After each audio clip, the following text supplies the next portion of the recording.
I'm Phil Otterson, EVP of External Affairs with Tauck World Discovery from Connecticut. And what brings you here today on the first day of ETOA, Phil? Well, the conference is one of the best parts of the ETOA annual event, actually. It's one of the best ways for a non-European based tour operator to become fully aware of current events within our industry here in Europe. Now, you're based in Connecticut.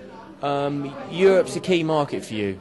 Tell us a bit about your business and the importance of Europe in your business plans.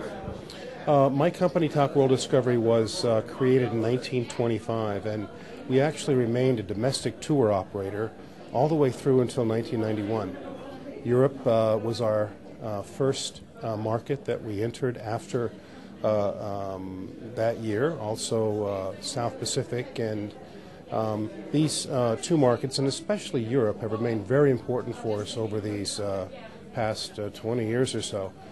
Europe has shown growth for us every year since we began in 1991.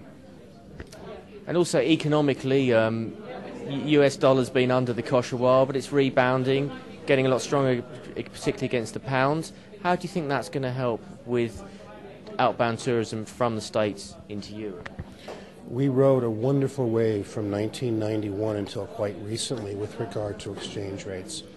Even when the first Gulf War began, and I believe it was January of 1991, right when our first booking season for Europe began, the exchange rate was favorable enough to carry us through those difficult political circumstances during those early years of our operations in Europe. Today, it's a little bit difficult to predict right now. I think the fact that we're not sure what may happen, and given the financial situation as it exists globally now, not being able to predict makes us a little, I think, concerned.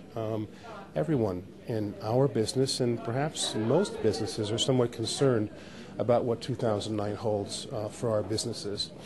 I can tell you that we're coming off two of the best years ever for our company, and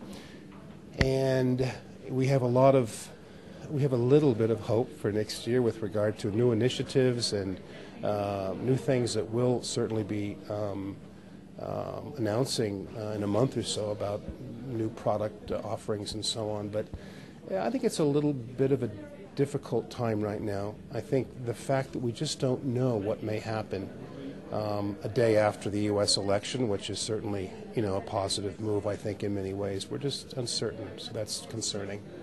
How do you see the change of presidency? Do you see America really taking a leap forward? And how do you think that will affect travel?